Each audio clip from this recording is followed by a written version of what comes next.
खुलुमबाय आं जनाली बरो गोजोन फुंबिलिनि बयनिसिमबो गाहाम हामलायनायखौ जासिहरनाय थाबाय आसा खालामो नोंथांमोनाबो मोजाङैनो दङ। दिनै 2023 मायथाइनि 30 सेप्तेम्बर नोंथांमोननि थाखाय आं गोदान खौरां लानानै फैदों। अन्नानै नोंथांमोना भिडिअखौ जोबजासे नायलांदो। भेक्सिन थुना सासे उन्दै गथ'सानि जिउ खहा। चिरां जिल्ला बिजनीनि सिङाव थानाय बागोरगाव लाहाटिपारानि थागिबि प्रदीप राय मुंनि सासे सुबुंनि 1.5 बोसोरनि फिसाज्ला खाबिया राय मुंनि गथ'सानि हरखाब जिउ खहा जादों। गथ'नि बिमा बिफाया फोरमायनाय बादिब्ला भेक्सिन थुनायनि सिगां गथ'नि देहाया मोजाङैनो दङमोन, नाथाय भेक्सिन थुनायनि उनावसो बेबादि जाथाया जादों। थांनाय बुधबारखालि लाहाटिपारा बाजार आफादनि मावख'आव भेक्सिनखौ गथ'नि मोदोमाव एखेरायैनो गंथाम थुनानै होनाय जादोंमोन। गंथाम भेक्सिनखौ थुनाय लोगो लोगोनो अखानायै फुङाव गथ'आ हरखाब लोमजायो आरो गोबायो। गथ'आ बेबादि गोब्राब लोमजानाय लोगो लोगोनो बिजनी बेथागाव देहा फाहामसालियाव लांदोंमोनब्लाबो बङाइगाव सिभिल हस्पिटालाव लांनो दैथायहरो आरो एम्बुलेन्सजों लाना थाङो। नाथाय लांबाय थानाय समावनो लामा ससेयाव गथ'आ जिउ गोमायो। गथ'नि बिमा बिफाया अजद होनाय बादिब्ला एखे रायैनो गंथाम बिजि होनायनि थाखायनो गथ'आ थैनो गोनां जादों होननानै बुंदों।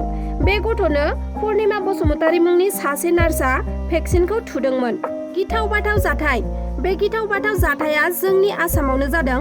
आसामनि करिमगन्जआव सासे 15 बोसोर बैसोनि हिनजावसा गथ'खौ साथाम दुथां लांसुनियाफोरा बुथारनानै गथ'नि गोथै सह'खौनो हानजायारि जिनाहारि खालामदों।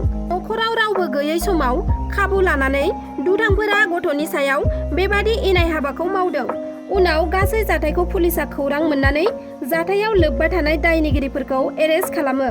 हमजानाय दायनिगिरिफोरनि मुङा जाबाय बिप्लब पाल, सुब्रा मालाक्कार आरो राहुल दास।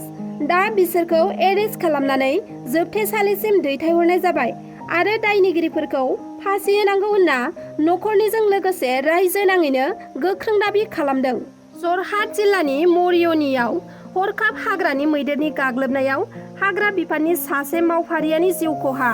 बृहस्पतिबार खालि जादों बे गिख्रंथाव जाथाया। हाग्रानि मैदेरनि गाग्लोबनायाव जिउ गोमानाय हाग्रा बिफाननि मावफारियाखौ उत्तल कलिता होननानै सिनायथिनो हादों।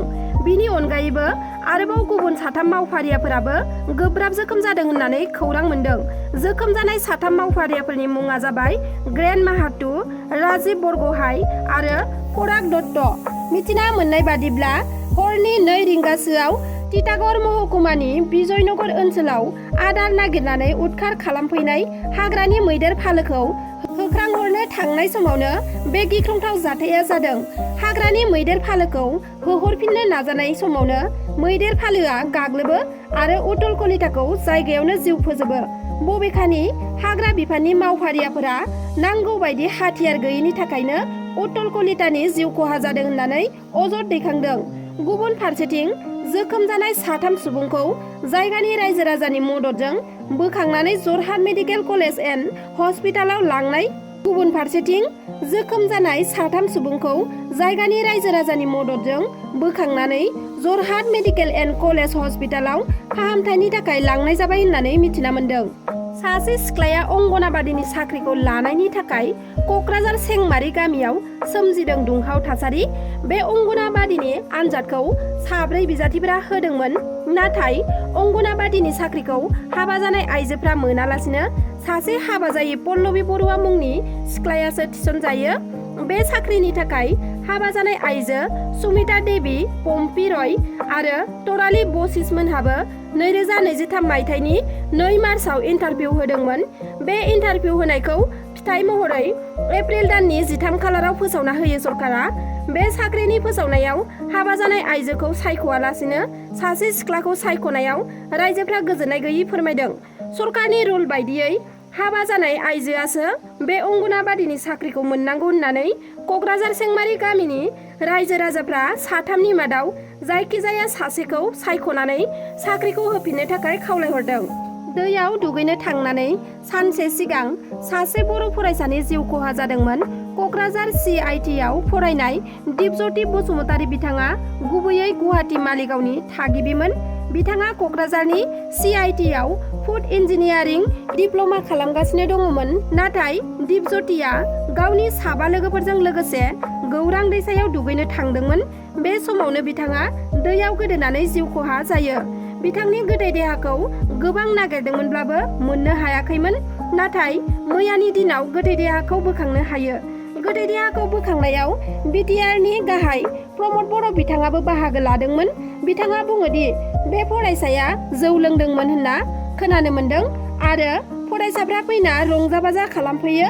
रंजानाया नांनायनि बारा खालामनायनि थाखायनो बेबादि दुखुनांथाव जाथाया जायो होनना बिथाङा बुंदों आरो खाथियावनो जौ दखान थानायनि थाखायनो फरायसाफ्रा जौखौ बायना लोंफैयो आरो बे गौरां दैसायाव दुगैनो एबा बेरायनो फैयो।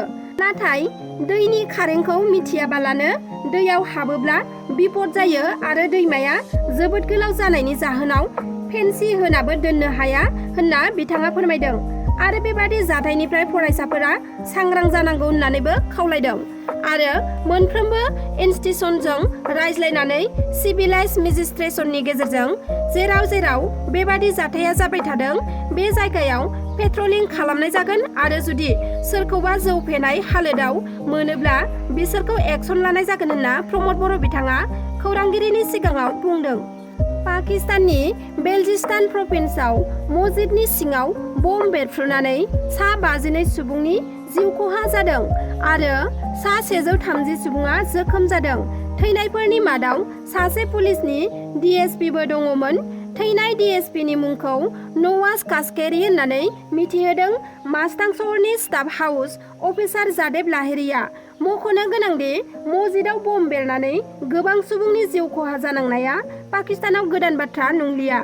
मैयानि समाव मानास हायुङारि मावख'नि लामानि मोखाङाव गासै मोनबा रेन्जनि ज' जानानै हमगार्डफोरा 3 घन्टा गोख्रोङै सोमावसारनाय हाबाफारिखौ लादों। बे सोमावसारनाय हाबाफारियाव हमगार्डफोरा आखाइ आखाइ प्लेकार्ड लानानै दावराव दावसि सोमावसारो।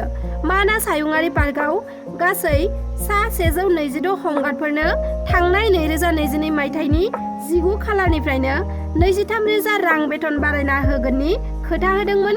नाथाय फैगोन दानाव होगोन होनै बिथांमोना दासिमबो मोननो हायाखै।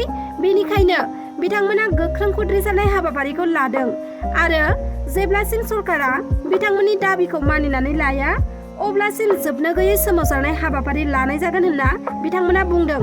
लोगोसे बिथां प्रमद बर' दैदेननाय सरकारनिसिम थाबैनो बेथनखौ बारायनानै होनांगौनि खौरां बिजोंनि गेजेरजों खावलायहरदों बिथांमोना। दिनैनि खौराङा बेखिनियानोमोन। आसा खालामबाय नोंथांमोना आंनि खौरांखौ नायनानै मोजां मोनबाय होनना। जुदि नोंथांमोना आंनि चेनेलखौ साबस्क्राइब खालामाखैब्ला अन्नानै साबस्क्राइब खालामनानै लादो जाहाथे आंनि गोदान गोदान भिडिअ एंगारोब्ला नोंथांमोननाव सहैनो हानाय बादि। लोगोसे लाइक शेयार कमेन्ट खालामनो दाबाव। गोजोन्थों।